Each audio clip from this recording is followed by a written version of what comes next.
This is the second session of the Demystifying Blockchain and Unlocking Opportunities in Africa.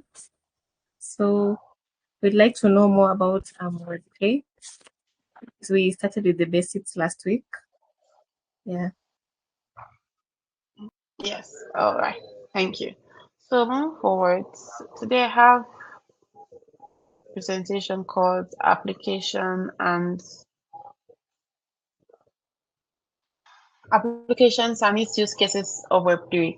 So Web3 we have different applications and their use cases as well. So moving forward, I talked about me. I introduced myself to you guys last week. I talked about the fact that I'm a blockchain security engineer. I'm a DevRel, and I have enough experience in both EVM and non-EVM chains. When I said EVM chains, like in Web2, we have a foundation kind of chain that's called Ethereum. I don't know if you heard about Ethereum. Maybe blockchains like Base. Maybe you heard about Blaze blockchains, Leaks blockchains, all those blockchains that are being built using Solidity. So Web3 has those blockchains, and those are called the foundation blockchains, and they are called EVM chains. That's the way I can break it down for you, the layman way. Then we have the one called the non-EVM chains. Those non-EVM chains, they kind of like different from the normal chains that have been built with Solidity. Those non-EVM chains they have sometimes they are built with programming language called Rust. They are a little bit complex.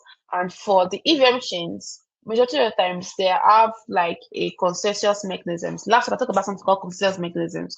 And I said consensus mechanisms is more of like an agreement, the kind of agreements that the way transactions are being carried out in that blockchain. So those agreements are what is being done in that certain blockchains.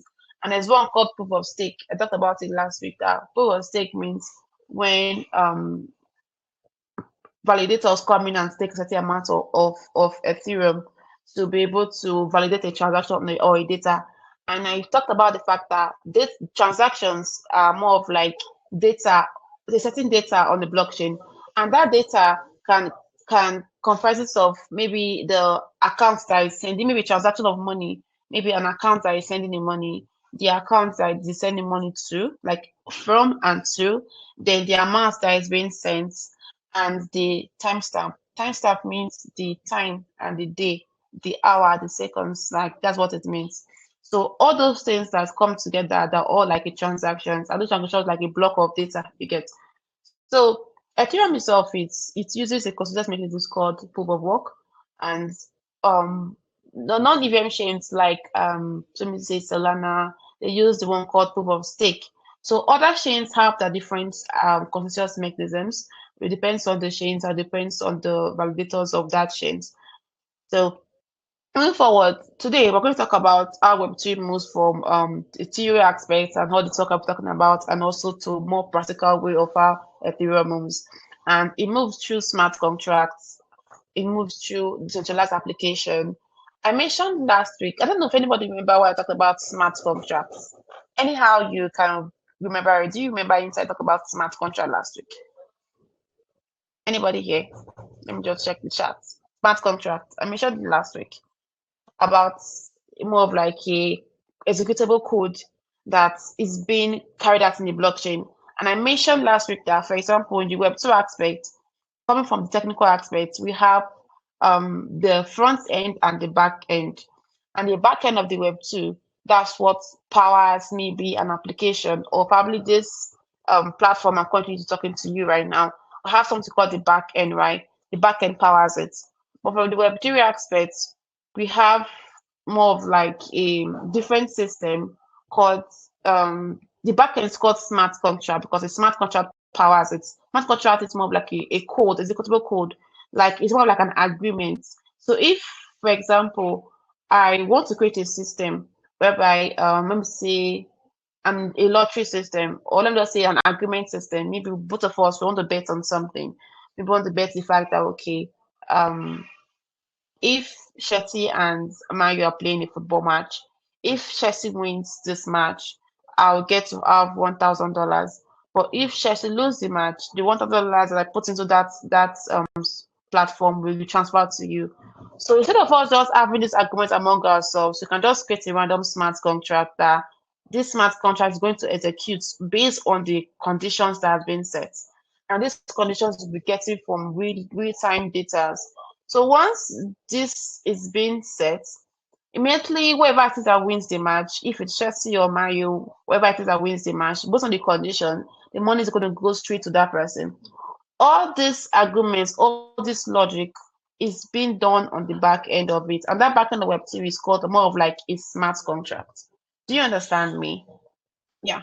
I talked about how we're going to talk about the more of like a practical way of how Web3 works, the digital application, smart contracts, and real life Africa use cases. Major two, we talked about NFT last week. NFT, I talked about non-fungible tokens, or maybe let me say in terms of an image being tokenized. If you have like maybe an artwork and you want to have a unique copy of that artwork, you can start to just upload that artwork online and it can turn into an NFT, non-fungible token, that's what it's called. And today we'll talk about DeFi as well, and we'll talk about DAOs as well. So moving forward, I already gave a little bit of introduction about smart contract. And I said that I said here that smart contract are data agreement that runs on the blockchain and execute automatically and can't be changed. Yeah. So one of the things about smart contract is that once the smart contract developer work on that smart contract and deploy it on the blockchain, that contract can't be changed. It's for life. Unlike the Web2 aspect, whereby if you work on a back end, you can easily change the back end. Even though when it's being deployed, you can change the back end logic, you can do different things on the back end. But for Web3, immediately you are done with that smart contract and you deploy it on the blockchain, it can't be changed for life. It's just going to be there for life. Unless if you want to maybe carry out something called like an upgradable smart contract.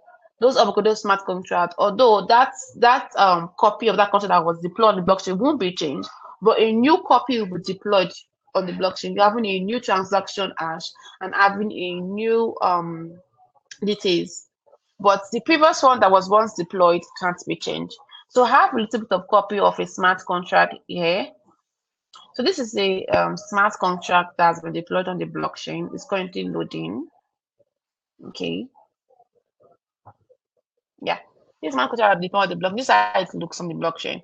So this is more of like the code base itself is very transparent. You get access to the code base of everything that was deployed on the blockchain. This is how it looks. And different logic, you can easily interact with it. It says here that read contracts, and it also says there as write contract. For the read contract aspect, it's you interacting with the read functions, the function that you can easily interact with, more of like making a get request on the blockchain. Then for the write contract is interacting with functions that you can make a request to. That's what it means in here and the smart contract aspect of things. I also talked about it's something called decentralized applications. I'm talking about real world cases of the Web3 aspect, right? The first I talked about was the smart contract. Smart contract, like I said, it's more of like an agreement that's being run on the blockchain, like the back end of the Web3, but it's called smart contract. That's the word that they use for it, smart contract. Then talking about decentralized applications, it's more of like an applications, right? But it's decentralized. Just see it as maybe, for example, the way we have what's it called, Twitter or Instagram, right? Those applications are not that are called centralized applications. But any application that is being deployed on the blockchain is called a decentralized application. Do you understand? So decentralized applications. So here, I will say that decentralized applications are applications that run on the blockchain network. They operate autonomously and they typically through the use of smart contract. So for you to call an application decentralized, it means that it has to have a smart contract. A smart contract has to be powered by a smart contract. Like the back end, hold on. The back end has to be powered by a smart contract. So if maybe, for example, you see like an application that claims to be a decentralized application, but it's not really powered by a smart contract, that's not true. that's actually not a decentralized application. So moving forward. So now let's talk about example of decentralized applications. Example of decentralized applications. I'd mentioned that dApps means decentralized applications, right? And they have different kind of decentralized applications. The first one is called Uniswap. Uniswap is like a decentralized loading. Let's talk about the other one. The other one called OpenSea. OpenSea is more of like an NFT marketplace. And last week, someone had questions about where NFTs can be sold or bought. And I think the person made reference to the company where I currently work with Studio. And they were asking about if it's like what exactly I was trying to explain. Yeah, that's true. And there's also something, a very popular NFT marketplace is called OpenSea. I Let me try as well. Okay, this is Uniswap opening correctly. Let me open on that one for you to smart contracts to reward data by allowing blockchain to interact with external systems. If, for example, what? So I was trying to show you about OpenSea, and this is OpenSea, the largest NFT marketplace, and this is Uniswap. Yeah, Uniswap. In Uniswap, if you have money, right, you have a wallet, just like connecting your wallet in here, you can easily swap any cryptocurrency for any other cryptocurrency. So they have different kind of cryptocurrencies. They have, no matter the market flow, it doesn't change. It doesn't have, it's not affected by the markets. Because if, for example, if I have 5 ETH that is worth $10, for example, I have 5 ETH that is worth $10. If the market is very bad, maybe the market has some different red signs, that my ETH that is worth $5 is going to go down from $5 to $1. That's how bad it is for coins that are not stable.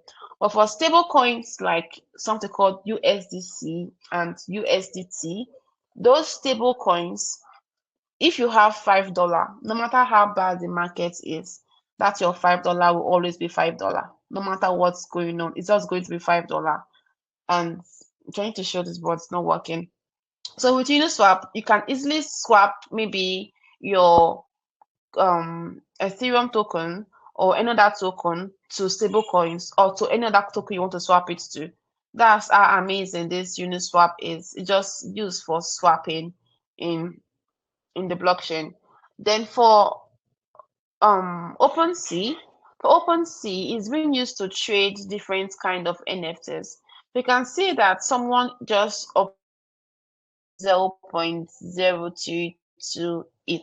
This is the floor price of it. I don't know how NFTs buying and selling kind of thing works, but this is what's currently what it. So if someone comes here and purchases this NFT, the person is either going to have a copy of just be the owner of it entirely. So, and majority of the times, an NFT can have maybe the NFT can just be available for just 10 people, and the first 10 people to purchase the NFT for somebody else, and I can get out real money, that to swap it to a stable coin, or probably swap it, get to an exchange platform, money from that NFT.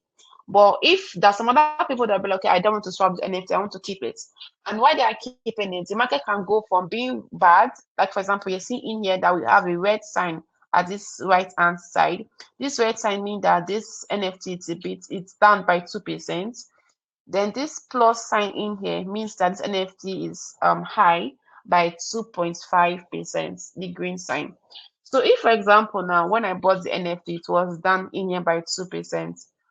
After I'm done buying the NFT, maybe a month later or 2 months later, this same NFT can be up by maybe 25% or 100% or 200%. And that's going to be a whole lot for me, a whole lot gain for me. So that's how NFT works in the Web3 ecosystem. I don't know if you heard what I said and if you saw my little explanation I did in there. Can you confirm you heard me, and can you confirm you understood what I was explaining about the different Web3 applications? I talked about OpenSea, I talked about Uniswap, yes, and then I'm here to talk about Chainlink. It's an example of decentralized applications. Do you understand? Or if you don't understand, feel free to ask questions. Okay, for me, I understood what you said about OpenSea. It's the largest market for NFTs. Okay, thank you. So I talked about this last one called Chainlink. Chainlink is I talked about, I gave an illustration of a smart contract of maybe, for example, there's a football match between Chelsea and Man, and in that football match, let me say the smart contract has to read data from external systems, like the live match. There's a way that the smart contract have to know that, okay, this data is coming from maybe there's a Web2 system that uploads the live score of the different people, right? Maybe the live score of Chelsea and Man. That external system can be gotten and be passed through a certain platform, and that's where Chainlink comes into play. Comes to called Chainlink. Or if, for example, we have a smart contract that fetches the weather, the way the weather condition is, and if the weather condition is bad, a certain amount of money is going to go to somebody. If it's low, a certain amount of money is going to go to another person. There's a system, or there's an external system that can help to fetch those real life data, and this is where Chainlink comes into play. There are different platforms that does the same thing that Chainlink is doing, but Chainlink is more of like the first platform that started this process, and it has been around for a very long time now. So these are a few examples of decentralized applications. If you want to know more about decentralized applications, you can make your research, ask questions, and check it about. Whenever it is you see the word DApps, DAAPFs, just know that it's called decentralized applications, and it's way more different for the normal applications we have in Web2, like the Twitter, Instagrams. Those platforms are called centralized applications because it's controlled by a central body, but a decentralized application is controlled by, it's not controlled by anybody, it's the network, the power, the authority is distributed among different nodes, so you have control of your own data, you have control of your own privacy, everything belongs to you. That's the beauty about decentralized applications, also known as dApps. So moving forward, let's talk about real life Web2 use cases in Africa. It gives access to different things, but I'm going to talk about just three.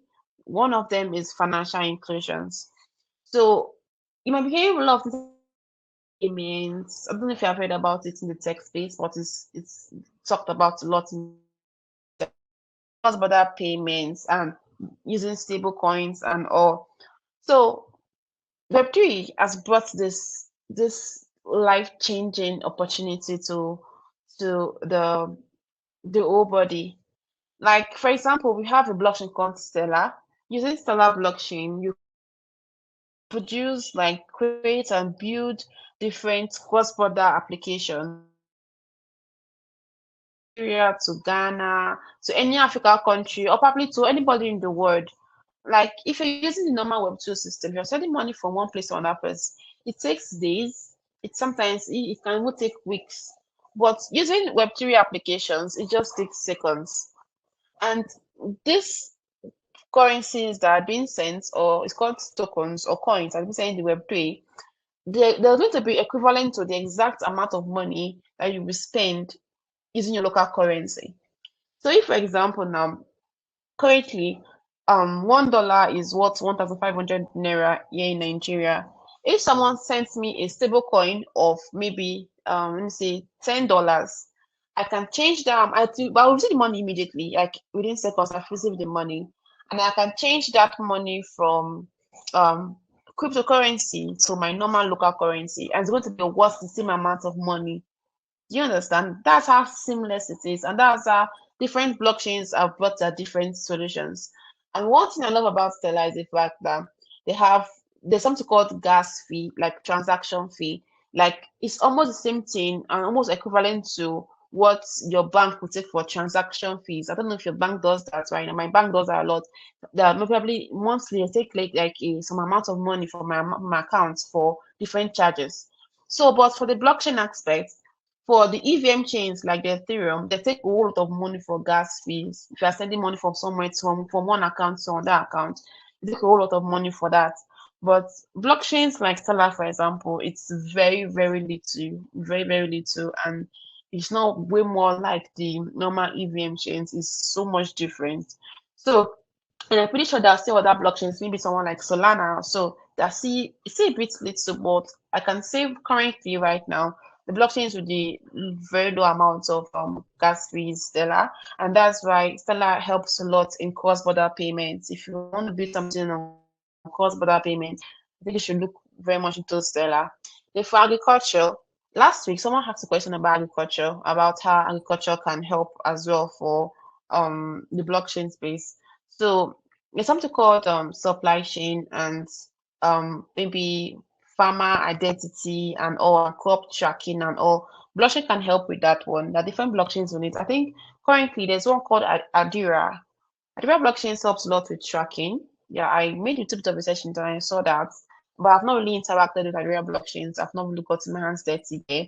But you can still make research about it as well. It helps a lot for transparency, maybe for tokenization. If you want to tokenize your crops, like when I went to an event recently here in Nigeria, I saw what someone was tokenizing coffee, like normal coffee we drink.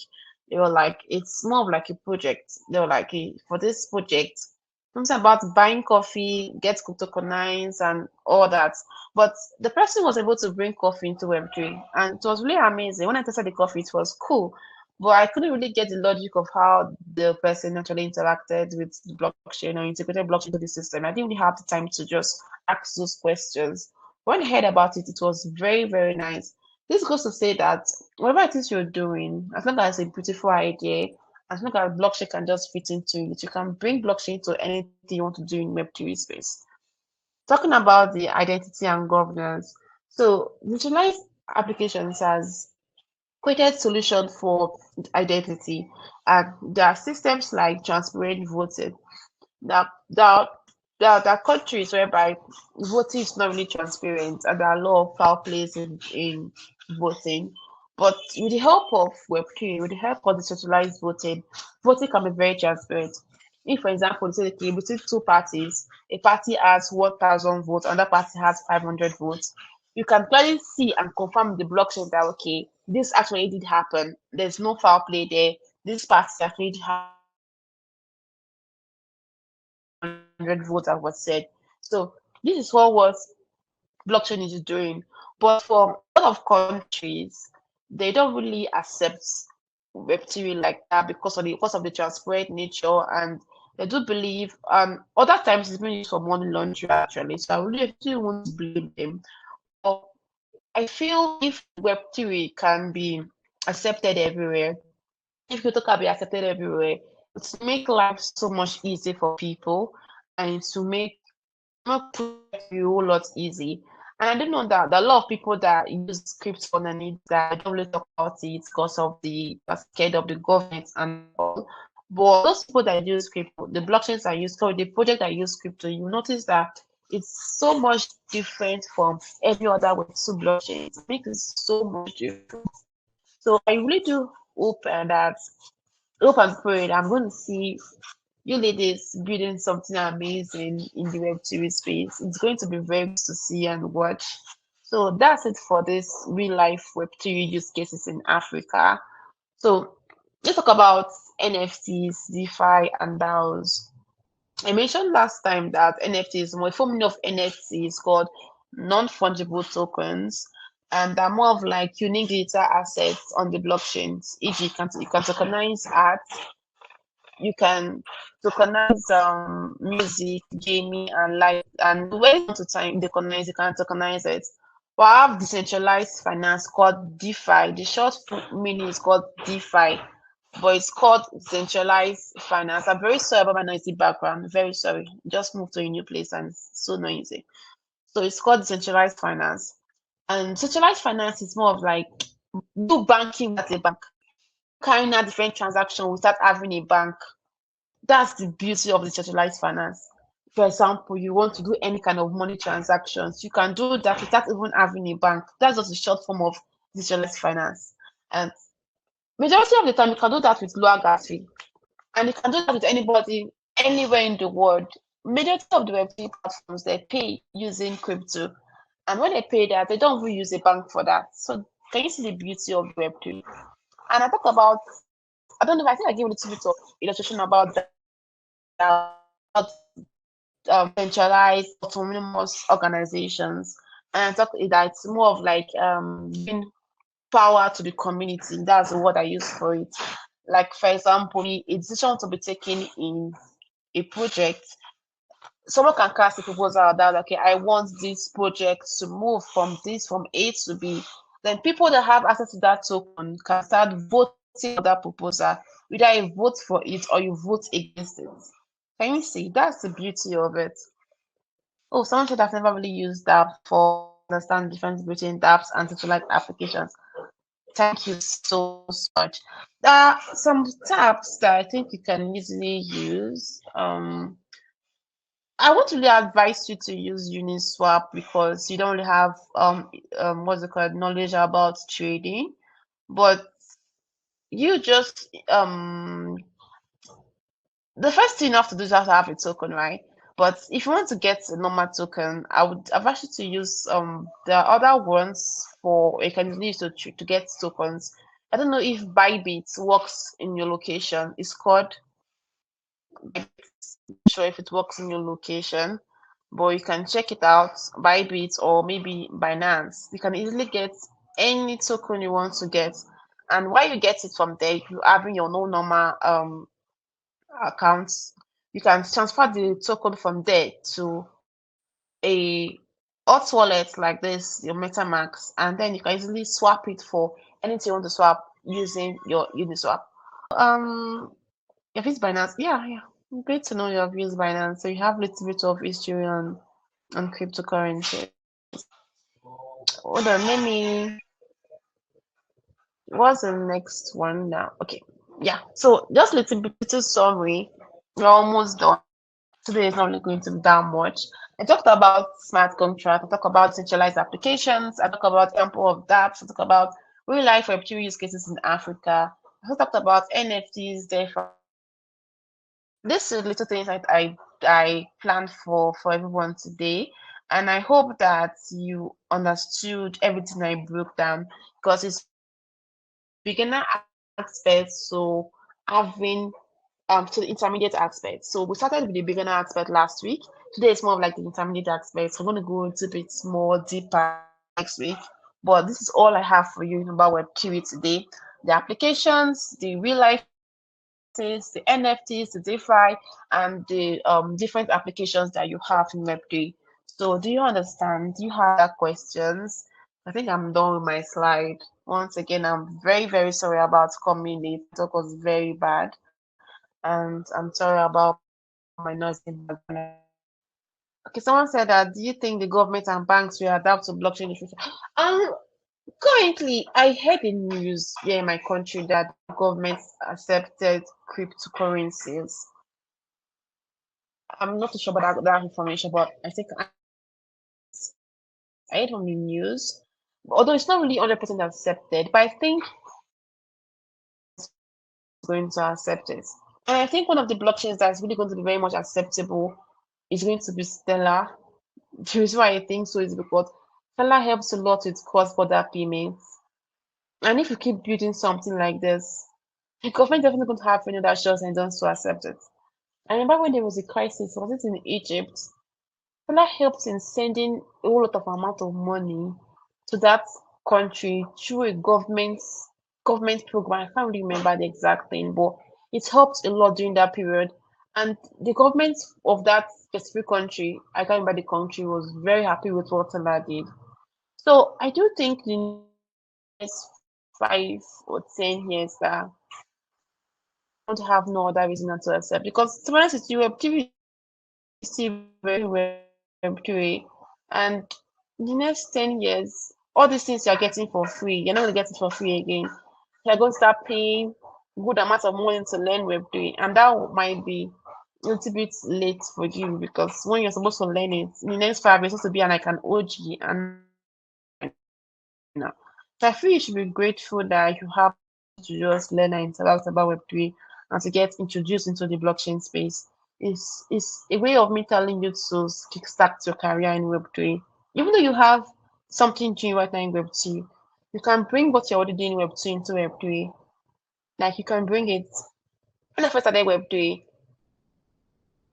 I just knew about how to code in the Web2 aspect. But then I started only to training. I think it was a 3 months training I had. After that, I thought it's okay. I think I really want to be here. And I just like, okay, let me just bring in my Web2 skills into the Web3. And for years now, I've been in this space. I've been learning, I've been growing, and I've been doing a whole lot of things. And look at me now, I've gone so far. So I really wish you can just do the same thing and just try start building yourself in the Web3 space. Some said, and if you get adopted, what industries will be affected most? Because in a good way, it's going to be the finance, like finance sector. Now what I think. Because Web3 is about money, how money moves in Web3. So I'm definitely going to start with the finance aspect. And after that, maybe you're going to go into the voting system. But I'm pretty sure I'm going to start with the finance because Web3 is about money. So do you have any more questions? Or if you want to ask anything that you're not sure of, do it to ask me and I'm going to answer you. It's just a little tech talk. Oh, yeah, we're good to go because I'm kind of done with my session. And like I said, my network was so bad this morning. You and just so bad. I don't know if you I'm can happy hear that me it's good now. right now. Yeah, I can. Loud and clear. Oh, thank you. So I think I've exhausted all my questions. I don't know if there's anyone who wants to add on something.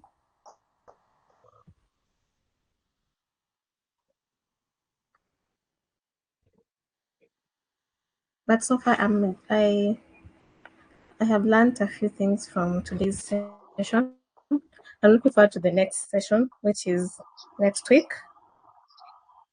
Yeah, that's the final session. So you can make your research and come with your questions for next Yeah. session.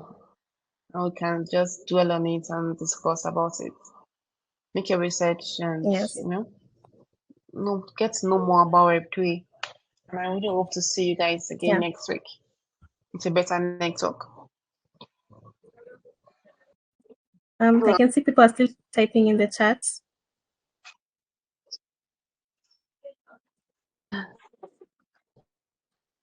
All right. Just saying thank you. I'm happy that it was a very insightful session. And thank you for learning. And thank you for being patient with me. I really do appreciate it. So, bye. Hi guys, thank you for joining us. Let's just take a moment and introduce ourselves in the in the chat box as we wait for our speaker.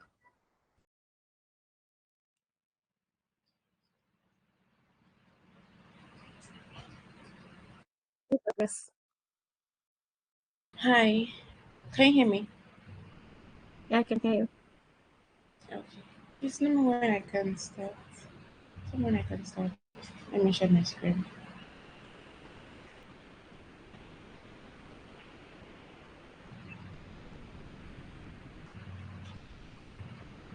Okay. So hi everyone. Welcome once again to this session 3 of the workshop we're having for the past 3 weeks. Let's talk about getting started in Web3. So it's going to be like more of like an hands-on career pathway. And if you have any questions while I'm talking about this, feel free to just drop your questions in chat so we can easily answer them together. So, of course, you already know about me. I'm a blockchain engineer, security engineer as well. I'm a developer and have experience both EV and non-EVM chains. And I talked about before that EVM means the EVM is more of like the first the let me say it's called Ethereum virtual machine though, Ethereum chains. And Ethereum chain is going to be built on Solidity. It is what this is the programming language for EVM chains. And non-EVM chains are built using programming language, e.g., Rust, Python, depends on what they want to build it do, Golang, stuff like that. And it's way more different from the normal EVM chains. Like for a normal blockchain developer or blockchain enthusiast that's coming to the blockchain space, the first blockchain that you're normally required to know about is EVM chains like Ethereum. Example of Ethereum chains, for example, we have Leaks, we have Layer 2, which is Base. All those chains are very, very famous these days though. We also have Optimisms, we have Avalanche and the others. All those chains are built on Solidity, and it's way easier for you to know those chains than the non-EVM chains. So I want to give you a quick reminder about why exactly the Web2 really matters. I talked about it for during the last two sessions. I talked about it repeatedly, and I said it's more of like true ownership. You as a user, you have true ownership of your data. You have true ownership of everything. And one amazing thing about Web3, like I said, is that, for example, if you're using a Web2 application, if maybe you violate one of their policies, your account can easily get deactivated. There are a lot of accounts that are actually being deactivated, be it on YouTube, Twitter, Facebook, even Instagram, and then you end up like reaching out to them and trying to like tell them to help not deactivate your accounts or probably restore your account and all. But in Web3, there's nobody that's going to do that because you're in charge of everything. It's more like gives you power. Web2 gives you this power, this confidence, and it's a whole different kind of space. It's very, very different from the Web2 space, and it's still growing. There are not a lot of people in Web3 space right now, and Web3 is always open for new people as well. So, why exactly the Web3 matters? Moving on to the next one, enhance privacy and security. So, privacy, like I said, you're in charge of everything. The security aspects, of course, though there's an hashing system whereby your data, your private keys, everything is being encrypted, and it's very, very hard for the blockchain itself doesn't really get hacked, but it's the applications that is being built on the blockchains that do get hacked. And those applications are built on blockchains just like normal users like me and you, or normal founders or not technical founders that just want to build something entirely different on Web3. And I'm like, okay, I want to build an application. But while they're building that application, there's a high possibility that maybe the developers building the application or maybe the founder building the application made one or two mistakes that they were not really aware of. And why making that mistake is the platform end up getting hacked by an hacker. So I would say the blockchain itself it's very, very secure, but the applications that's been built on the blockchain, most of them are not secure because they're always being hacked. So talking about number two, why Web3 matters, talking about digital asset ownership, NFTs. I mentioned last time about you, for example, if you have maybe an artwork or maybe a car or maybe a piece of land and you want to tokenize that asset, you can decide to just tokenize it on the blockchain. And when you do that, you'll be the only one that have um, ownership of that asset. No other person can have it because it's more of like it's very unique and there's no way that it can be compromised. So that's one beautiful thing that Web2 still brings to this space as well. Talking about financial inclusion, like I mentioned before, there are a whole lot of financial um, platforms that have been built currently on Web3. Some of the platforms are majority of the platforms these bridges are being very hybrid, like hybrid platforms, in terms of it's more of like an Web2 or Web2 platform being built together. So the developers of Web3 and the users of Web3 are looking for a way to bridge the gap between Web2 and Web3. So they knew that there's a limitation of people that don't really know how to use Web3 wallets that I'm going to show you about later. So the best way to solve this is to build something that Web2 developers, Web2 users can use, and they'll be using Web3 under the scene without them even knowing what's going on. So that's why where the hybrid system comes to play. But there's other platform that's not really hybrid, are purely Web3, and those platforms you have to have your wallet. If you don't have your wallet, there's no way you can interact with those platforms. Talking about innovation, like I said earlier, there are a lot of creative projects being built on Web3, and even you can be a founder today or tomorrow. If you have a beautiful idea that you really want to bring into Web3, you can just create it and build it in Web3. And there are always blockchains that are available to always give you grants, like big amounts of grants, as long as your idea is valid, as long as your idea is something that can bring a lot of value to the ecosystem, maybe with a specific blockchain or maybe a specific project, as long as they see it as a very good use case and you define your idea in a very good manner, you end up getting a grants worth of dollars of money, like a lot of money that you can't even imagine. So Web3 is really amazing. It helps a whole lot of people. And there's something I realized recently is that most of all these blockchains, for example, blockchains like Stellar, for example, they can help you to start up a business by just building something, and then they provide a grant for you. And you building that thing and you're applying for a grant that is being built on Stellar, apply for a grant, you end up getting like a 400 for that. Even talking about Stellar, even other blockchains, I know blockchains like Leaks, they do that. I know blockchains like Stacklet, they do that. But just for you to just learn about the different blockchains we have, the ones that are currently pumpy right now, and a lot of people are talking about. Because if you don't go to the Web3 space, those type blockchains, you will see blockchains like Base will pop up, Stacklet will pop up, Stellar will pop up. Those are the blockchains that are doing a lot, making a lot of noise in this space right now, meaning that they have fundings, they have the people that are talking about it, they have community.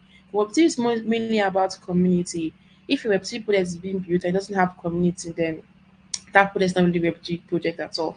So moving forward, we are going to have like a practical session where we're going to set up a wallet. I've been talking a lot since, but I've not really done a little bit of practical. We're going to set up a wallet together. Let me click on this link. Oh, sorry. Okay. External site. Yes. Let me share this with you. If you have a laptop, you can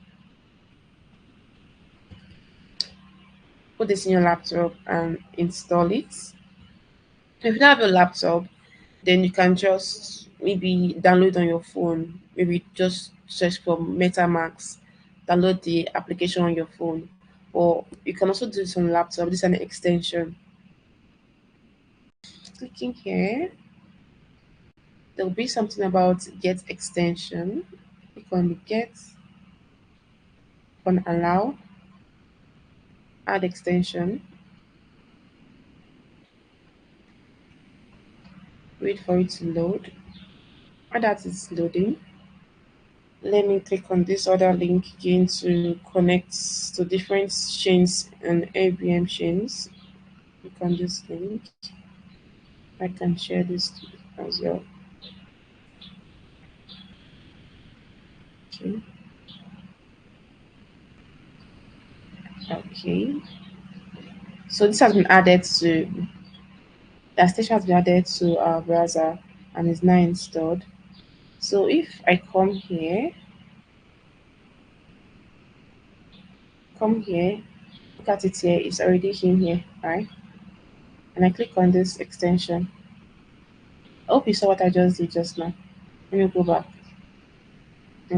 Clicking here, cancel. Just by come to this little box here and click on it, MetaMask, to pop up. Ask what you ask me to do. Welcome to MetaMask.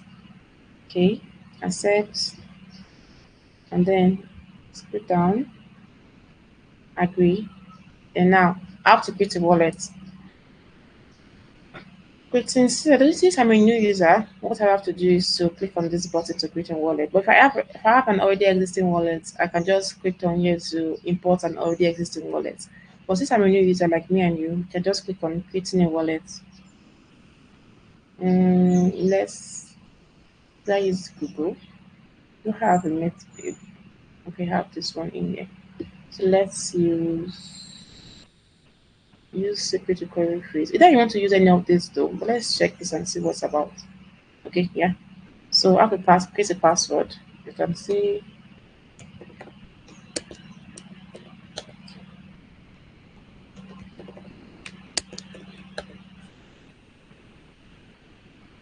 Create a new password. Create the password, right? Then secure your wallet. Don't risk losing your funds. Put your wallet by saving your secret recovery phase free. Then getting started. So this secret recovery phase scheme. This is a wallet that I'm not really going to use though. But I won't. But there might be a situation maybe I might forget that I've done this before, and then I might end up using it. So I'm not going to click on this tab to review. But if you are doing setting this up, you have to um okay, I think I should just click on it and then delete it because I have to show you how exactly to confirm this. But anyways, this your secret recovery phase is very important. Like nobody should be there to know what you're doing. This secret recovery phase.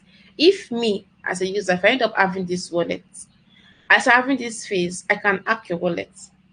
So that's why I totally advise that if you want to set up your new wallet, don't don't save it in your phone, don't put it probably in your notebook. Just find probably maybe like an empty jotter that you're not really that nobody knows about, something that you can keep and maybe you can protect for a very long time and just write these things down.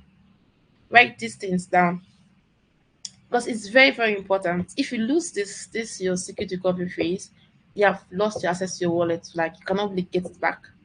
But if, for example, you misuse your laptop or your laptop, for example, probably maybe your phone, you misplaced it, you can because you wrote this thing down somewhere, you can easily get back your funds. And if an attacker comes and have access to all this your security recovery phase, like it's over, like your money is just gone, or the attacker can just have this thing, import it to probably one of his wallet, and just be watching until when you send funds to it. Immediately you send funds into it, it is gone, like gone for life. So probably let me take a screenshot of this so I can remember. I will need to do some sort of confirmation. So click they will ask to confirm your secret phase. So the first one was sketch. Okay, sorry. Click on your sketch. The fourth one was October. The fifth one was antenna. The sixth one was problem. Is it here? Continue. Okay, yeah. I've confirmed it. You can see when we confirm this thing, MetaMask warned us to never share this to anybody. Like never ever share it to anybody because if you just do that, then the money is gone. So now our wallet is ready. Check the default settings. We can use this wallet to receive funds, to display NFTs, and to like have balance of our tokens. Anything we want to do on the blockchain, we can use it for this wallet for it. So we're done with this one. And this QR code to install the app or another thing I want to do. So now that it's complete, I'll have access to the wallet in here. Okay. All right. So this is the wallet. I'm currently connected to the EVM chain network. So this is it. Ethereum minutes or Ethereum testnet. Okay. Currently, I'm the minutes. When I say there's a difference between minutes and testnets on the blockchain, minute is more of like when you have the real money, like the real money itself. That's minute for you. Then testnets, where is it? Testnets, Sepolia testnets. I have to import it. Testnet itself, you see here like Sepolia or probably tested anything. Know that that's more of like the way you can have fake money to test maybe your application or to interact with different chains. So like let me just give you this example for you. Let me say, for example, you want or maybe you created an application on the blockchain. You need to test it and interact with it to be sure that okay, this thing works fine. And since the blockchain is more of like money, it's transactions. I have to perform money transactions on the blockchain. The blockchain is like the people that create the blockchain try to create is a fork of the blockchain whereby you can test those blockchains using fake money. That's why they have testnet. Then after you're done testing everything and show that okay, this thing works fine, you want to take it to the mainnet where people can spend real money there. That's how we have mainnet. So now that I've done all this, if you want to interact with different kind of blockchains that are in the Ethereum chain itself, because Ethereum have different blockchains, like I said, number one is leaks, number one is have base, different kinds of blockchains. And if you want to interact with those blockchains and you don't have the networks showing in here, like for example, look at its Ethereum chain itself, just Ethereum chain itself, and we'll also have one part of it is base mainnet. We have Arbitrum, we have Avalanche, all these one are all under Ethereum chain, EVM chains. But if, for example, we don't have what we want, so maybe a new blockchain launches and it's based on the Ethereum chain, and we don't have it in here, we can say, okay, let's add that chain into our wallet so that we can interact with the chain using our wallet. There's something you can always use for that to add those chain is this thing called Chainlist. Chainlist helps you to add a network into your wallet. Let me change this to chat.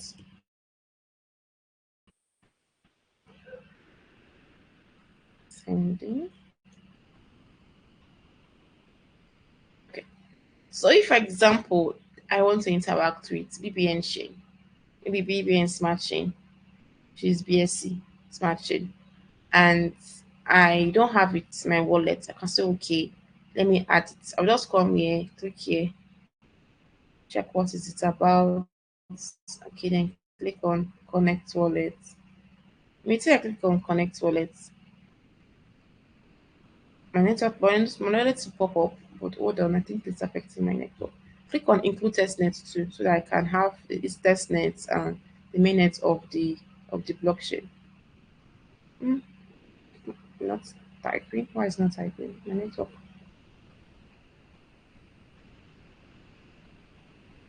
Let me refresh this. Okay, it has refreshed. Let me connect my wallet now. MetaMask will pop up and then ask me to sign transaction. Signed it. Okay, it's displaying here. So now add to MetaMask to pop up again. And tell me that okay, I want to add this BBN chain.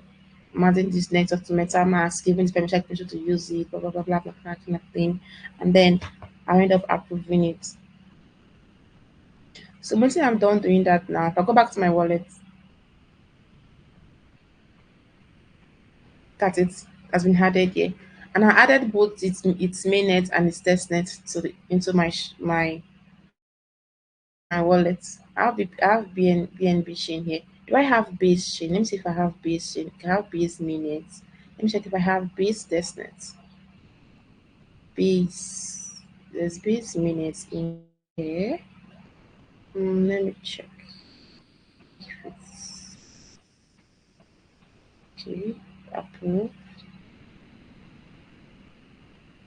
Okay. Let me type.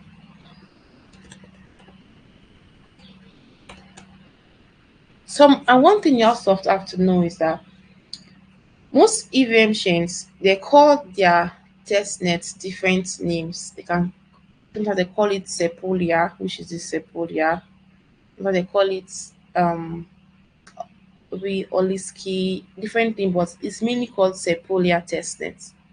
So in case if you see something called Sepolia, that's one that these are different chains, EVM chains, and their network to add. But I think I already have base testnets already on my lap on my wallet. I think so. So now that we already have our wallet, now we want to request for fake money so we can interact with um different applications. So coming back here, click on get faucets. Let me click on this.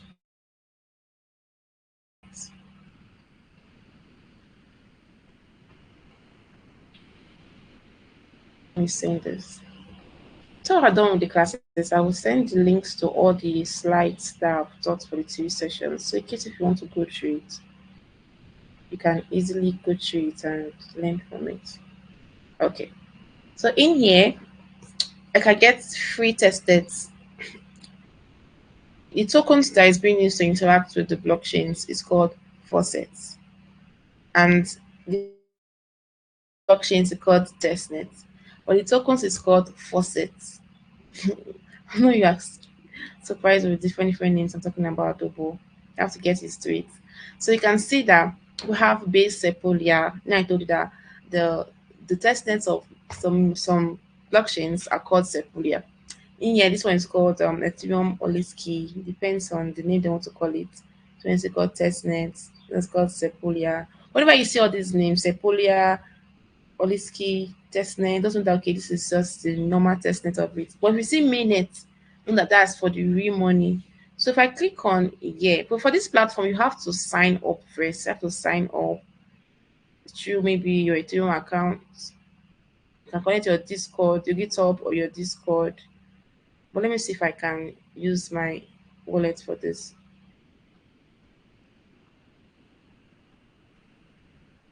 Let's see. Let's connect our I'm a different wallet in here. But we installed MetaMask. So connect our MetaMask and see.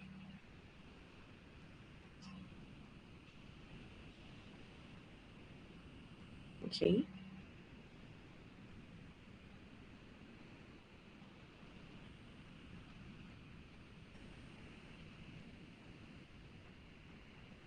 It's loading. Switch network. Mm, this one.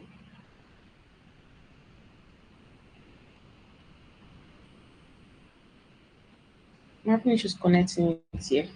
But I have this my wallet already connected. I already connected to the site already. In this, 'cause I have different wallets though.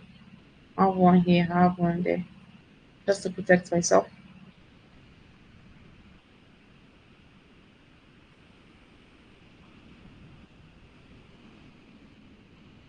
Okay, still loading. All right, so let's see if it's gonna work. Try to make it up. Use my GitHub.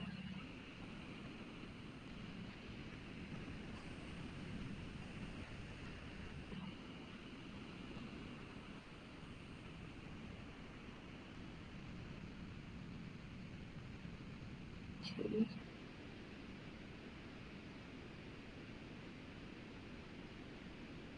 And again, use GitHub. Okay, I'm already connected already. Awesome.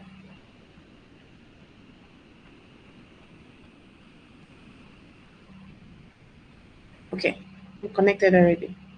Meaning that I can request for quick funds and to be given to me so I can test the thing. Coming back here, it's got slash faucets slash faucets slash faucets. Okay. All right. This is me. So I can say, okay, let me put in my wallet address.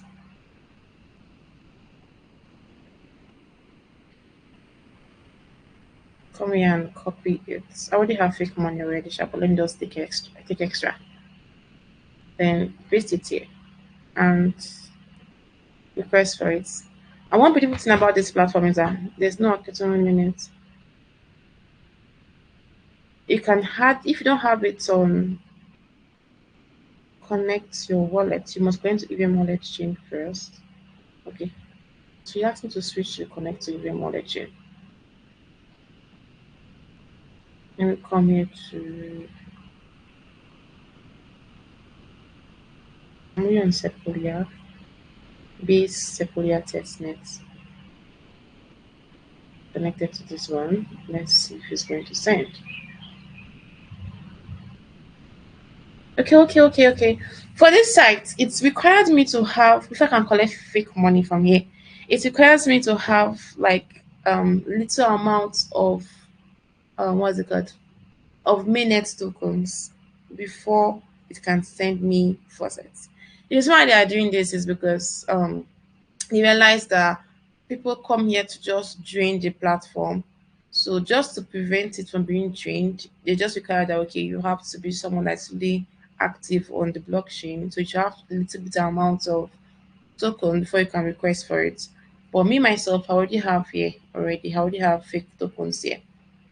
I already have enough fake tokens here. So I can use to interact. Fake tokens worth of $17 that I can normally use to interact with anything. But if you yourself you want to, there are other sites you can use to get fake money, fake tokens. Probably I can share them with you after this session.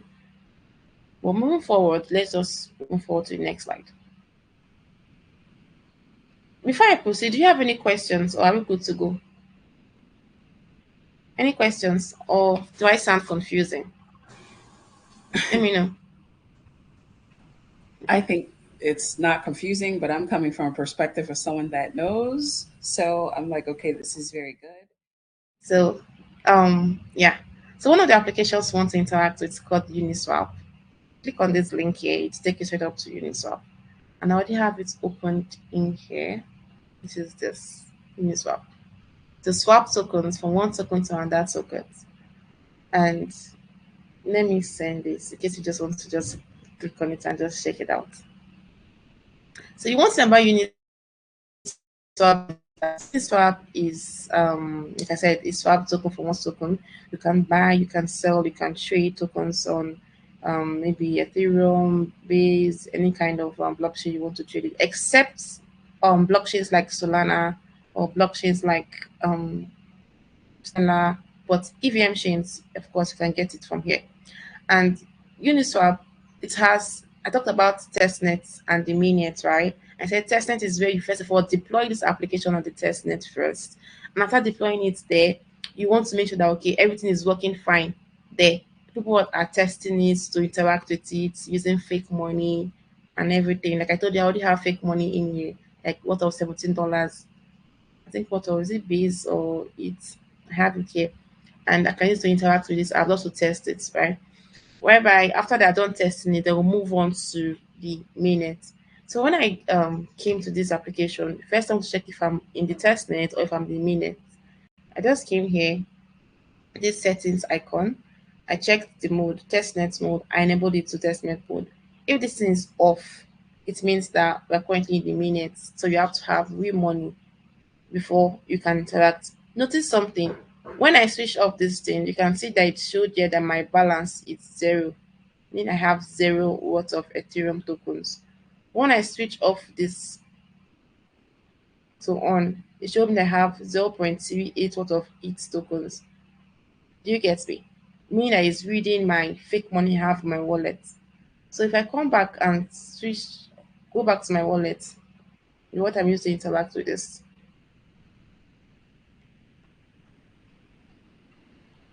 You would see something. Hold on. Okay, you can see token sparks. I have only one token where Ethereum token. I think it should be on the base network. And you can see have 0 points. But this is simple here. Base. Let's go back. So that is base testnet. Let's see if I have anyone here. This one is Ethereum settings itself. Ethereum itself is a chain. Base itself is a chain. You get, so I have different tokens right now. I have fake tokens on the base net, on the Ethereum network itself, which is 0.369. This is what is reading in here. In here, base blockchain itself. I told you there are different blockchains. I have some other fake tokens in base blockchain to interact with it. I hope you're getting me. I know it might sound confusing, but the first time you hear about, when I heard about the blockchain and everything about the blockchain at first, I was confused too the first time.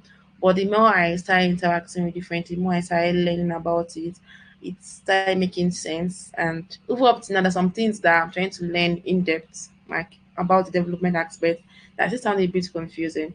But I know that if I keep on learning it, if I keep on trying to learn it, I will know it very, very well.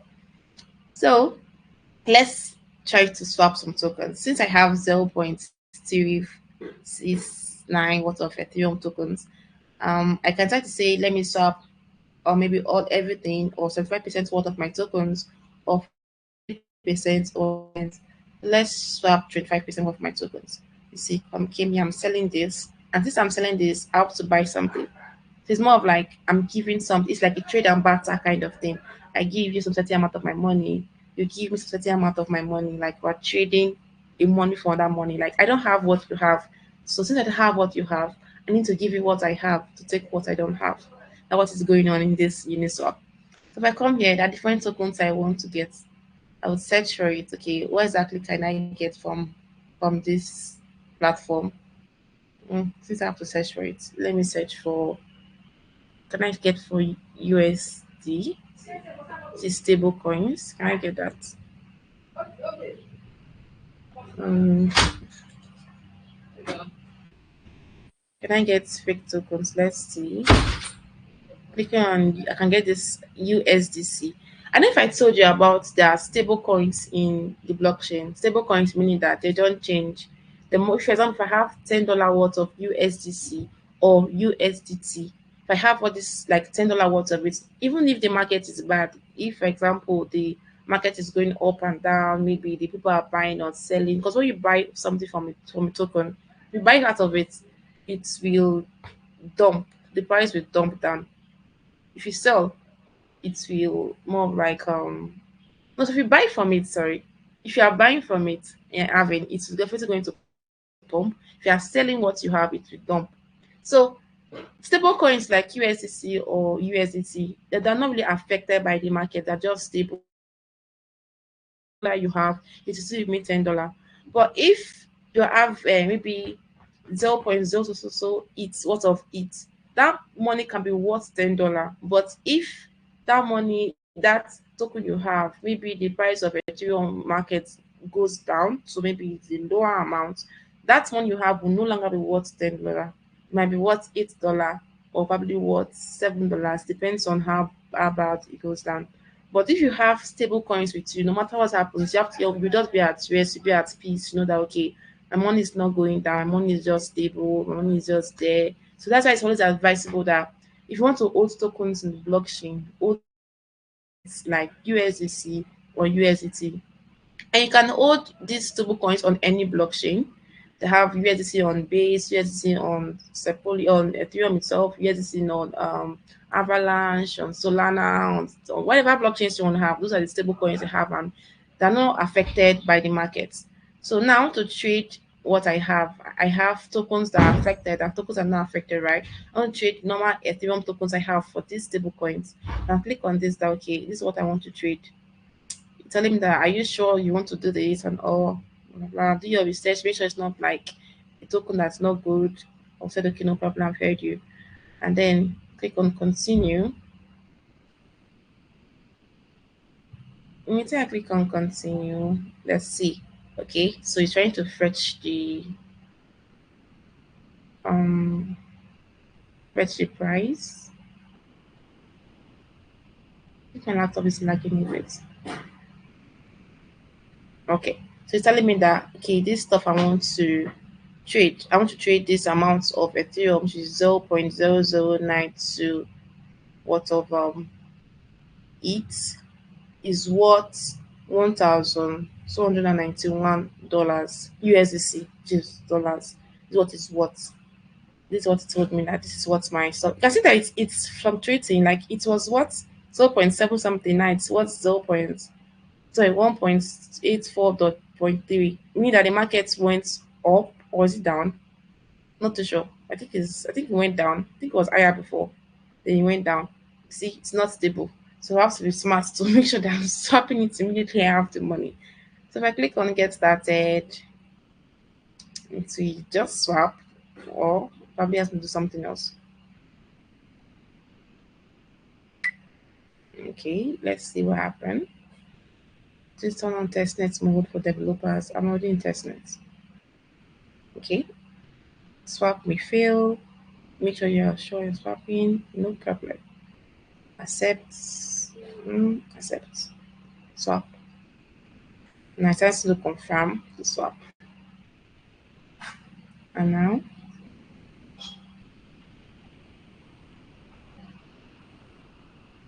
let's see. Okay, confirm. Enable player, confirm. You can see my MetaMask popped up, right? I'm confirming everything in my wallet that okay, what I'm doing. I'm giving access to this platform to be able to convert my funds, so I can have other send my money to from my ETH to give me USDC. You know, that's what I'm telling it I want to do. And has confirmed all those ones. It's a pending transaction I still need to confirm. Come here.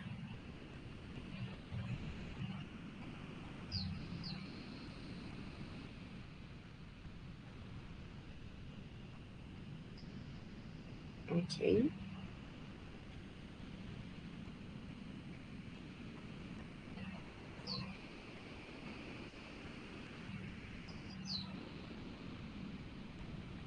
This is my account. Okay, this one has the bubble. Let me click on this one and confirm this one.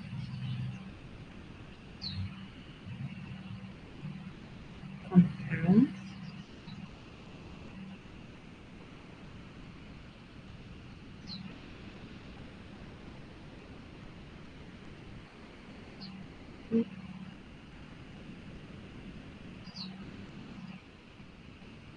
Taking some time.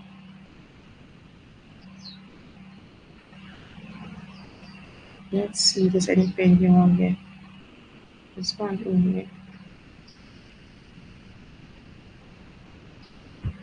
For some reason it's just lagging. Probably too much applications I'm opening on my laptop.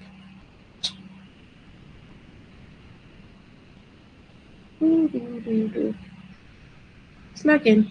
Don't know why. Maybe there's something wrong with the testnet.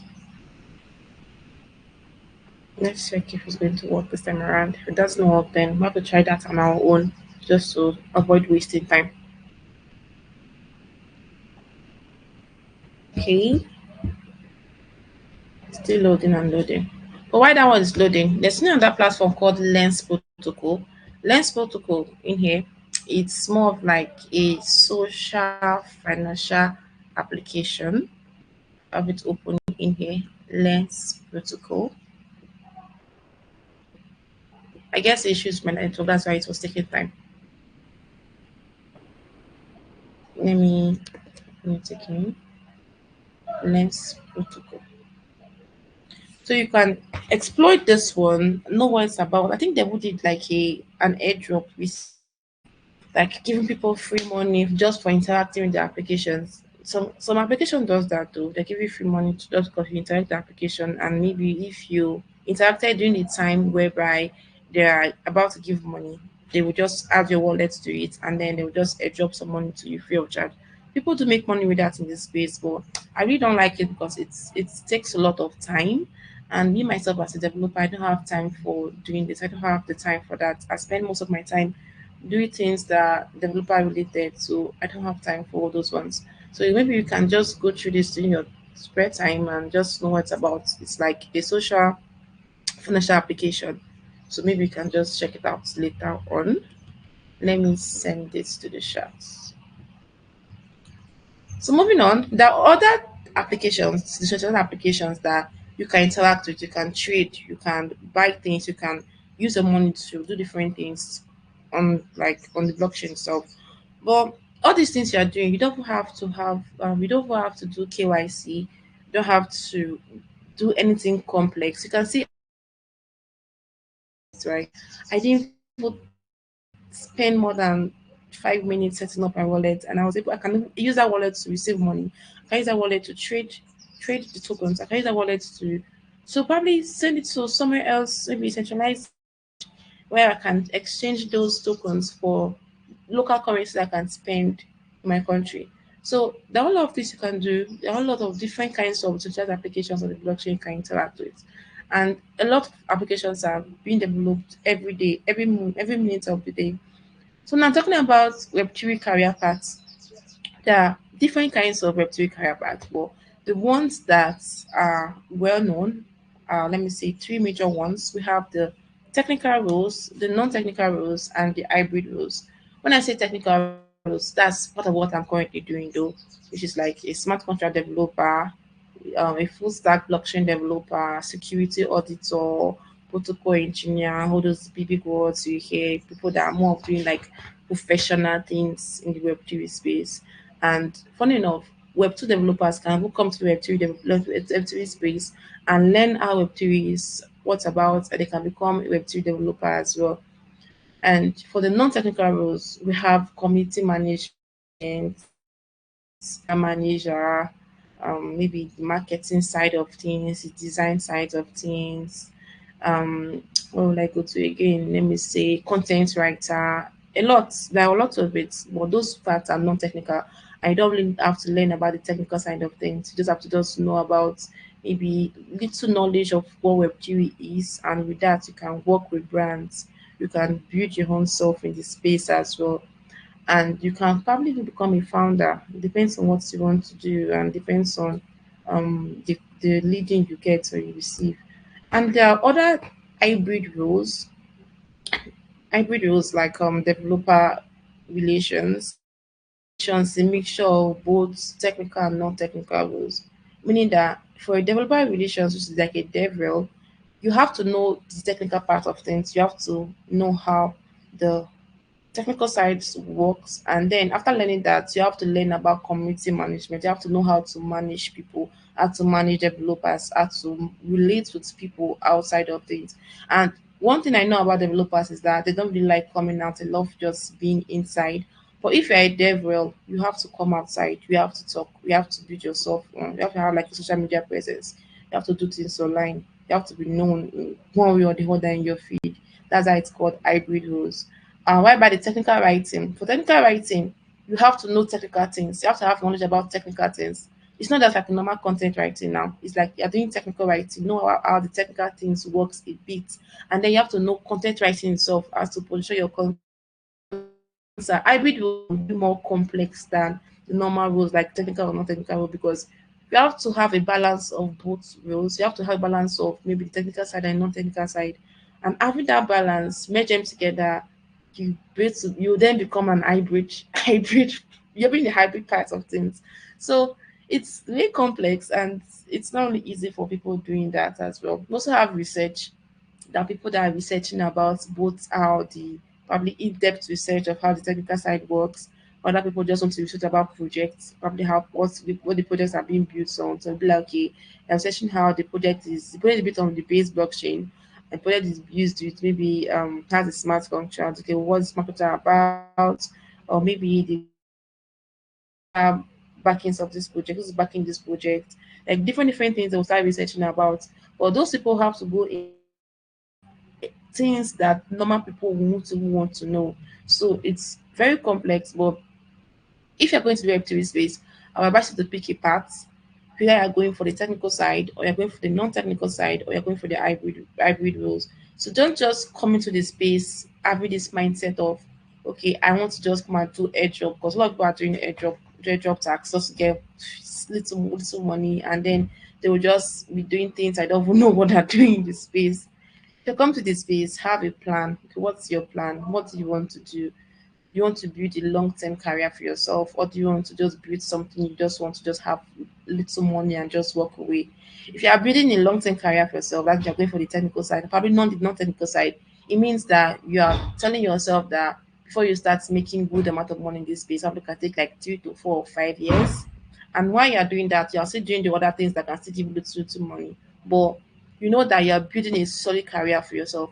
And one thing about Web3 is that if you're in Web3, they don't really care about your certificate like that. They just care about, okay, what can you do and what have you done, and how can you make our project, or how can you make our project better? Those are the things they care about. They don't care about where you schooled, or where you are from, or if you are from a village, or if you're from a town. Nobody cares about that. They just care about what can you do, what have you done, and what can you do for us. Like the three things they care about. So building yourself in this space is a whole lot. It's very important, and it's very mandatory. And there's something I also want to say is that when you're coming to this space, have a clear mind, have an open mind, be ready to learn, be ready to make friends, ready to unmake friends, because you can make a certain amount of friends and you realize that okay, these friends are not really doing what I really want to do. So you have to like walk away from that and go to another part. And ready to build relationship.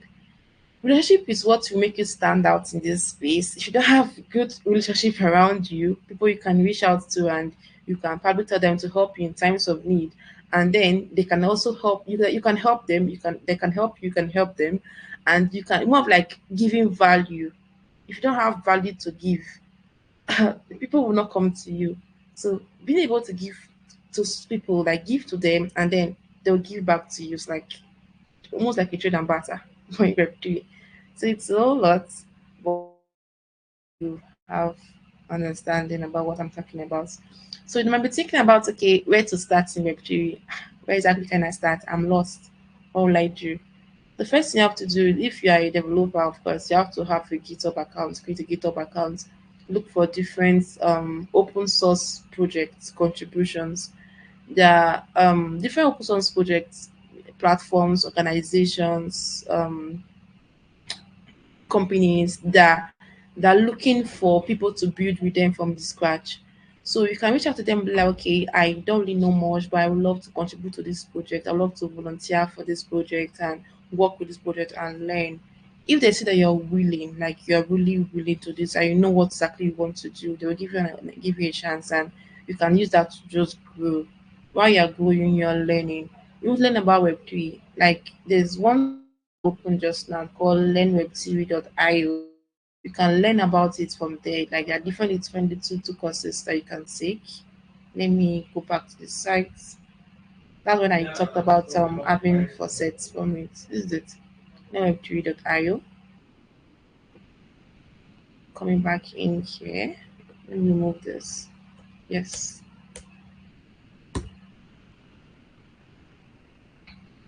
There are different sites as well. Just type learn web3 or somewhere to learn web3 online. You will see different places you can learn different things. And I know majority of them are free. We see people charging for Web3, now that means I don't know why they're charging right now. Because everybody's just in your charge. You can see different things you can learn. But from here, it's about being a developer. Let me see if there's something from non-developers. Let me see. Okay. Learn Web3. Okay, there are courses. Now lessons. See, now we'll wait for you to earn hackathon events and all. They can go through this as well. Like different Web3 courses there. Just search online, you see different places that are learning different things. And you can learn. Probably if you want the basics of Web3, you can just go to courses. After you're done with that, if you want to know about projects, you can search for what's it called? DeFi, yeah. This is DeFi Llama.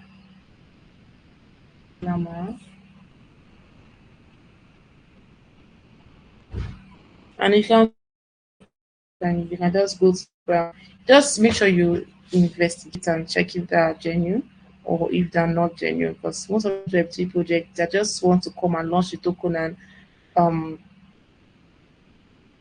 and then just vanish, which is very very bad, like very bad. You can see a different chains in here.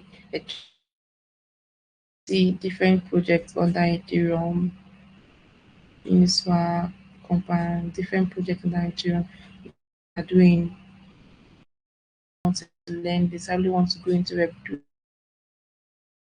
for myself. I really want to probably go to the technical side or non technical side. That's anything. And when you focus on that, you will find different ways to do it. I joined Web3 for like, I think 4 or 5 years now. I've been learning from different places. Different places. Like I can just join different free communities that are teaching. I'll just learn from them.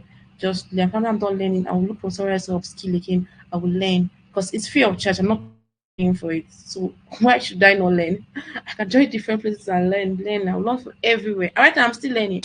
I told myself that okay, for how many years I've taken different courses.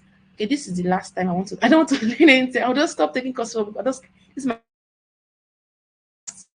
doing after this community because I've learned a whole lot. I'm here paining me. So I don't want to start learning from people again. I want to start giving back what I've learned and start to like go deeper by just learning little things from online myself. But I feel when you learn with people, you tend to grow faster. When you learn with people, you tend to grow faster because you see people that are doing the same thing you're doing and you're just motivated to just be better. So that's why it's only good to just learn online with people that are learning. You can see different free courses. Okay, I'm having free courses here. Join me. You join, you learn. And then when you're done, you see something else again, you join, you learn again. Like it's everywhere. Just look for it, search for it, you see something. So I think that's all for thank you so much. If you have any question, feel free to just drop the questions. I'm very happy that my network today is good. I thought it was going to be Thank bad. you so much. I appreciate all that you do and all the time that you're taking to teach us. I know it fades. I don't care where you are in the world right now. The internet is crappy. No one's internet is better than the other, So it happened, but you were still going. So I thought it was good, and I love this topic. This is like one of my favorite topics. So I'm always excited when we're talking about blockchain. So now, my question to you is I just want to thank you for the last 3 series that you've completed on AWIT Hub. So, naturally I'm like, can you schedule something like would you have time to do something to where it's more like a once a month, type of thing, to where it's more like, hey, this is what's happening in the blockchain world, and like I mentioned, maybe even talk about maybe it's Hedera or maybe it's Solana or, all those names that are popping up and people may or may not know. They hear the names, but they don't know what people are using it for, the use cases for a lot of the chains. And I know you touch point on them, but, we'd love to have you back. No problem. We can we can just probably arrange something. It depends on how exactly you want it to be structured. Maybe you mean like different blockchains? Yes, like literally, like, so, I mean, Bitcoin, ETH are popular, right? So, but then there's others, there's there's Circle, which is like in the US, Circle and Coinbase are going hand in hand, DeFi. So a lot of people don't understand some of the benefits, though they know, some of the names. I think it would be good if we, start doing a touch point if you have availability, because I know you're also in a lot of community type events. So maybe this could be once a month. This way we're kind of looped in and not feeling like everything's changing. Because right now, the US has a lot of massive movements to switch and convert over their systems to the digital. And they're prepping. So all the banks have gotten approval now to add on. They're not actually allowing them to go direct, but they're allowing them to add on other components. So those are the things that I think would be an interesting conversation if you're up for it.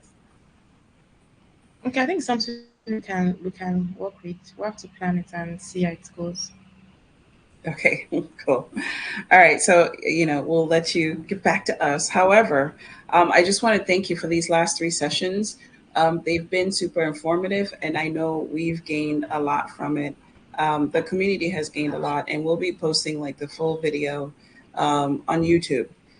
So this way you could actually see the traction we're going to make, and of course highlight it in our reels. So I just wanted to thank you for taking the time and allowing us to learn and allowing us to know more about these things. And I do feel like it's one where it's a topic that needs many more conversations because it's going to be ongoing. And if anybody's not familiar at this point, you should know that we're about to hit into the digital currency era. It's just a matter of time before Yeah. banks completely convert over. And like I mentioned, the US is making preparations for it. So their banking systems are slowly being changed over, and they're allowing them to do things that they weren't able to do before. And they're going at an accelerated pace. So as to when the fiat currency will die down, I don't know. But I do know that all of these companies are going 90 miles an hour to ensure that they have a blockchain or they're converting over. So, but with that being said, it just means more learning. So I want to thank you, Progress, for the time you've taken and just giving us the basics. But we want more. So, so please look at your calendar. Let us know if you could be our resident blockchain correspondent that comes in and gives us information on the updates, and then also let us know, about use cases. So this way, it's still the basics, but it's still learning at the same time. With the basics, because there are many. Okay, no problem. All right, yay! She's a great. Not like I didn't put her on spotlight and made her answer in the middle of the session. So I want to thank you for the time you've spent with us. I want to thank everyone that comes in and out of these sessions, because I do know for a fact that it takes a lot just to create the content and then also to be prepared for the questions. So thank you for the sacrifice you're making on the hub, and thanks everyone for joining us. I hope everyone has a wonderful day. All right. Bye. All right, bye.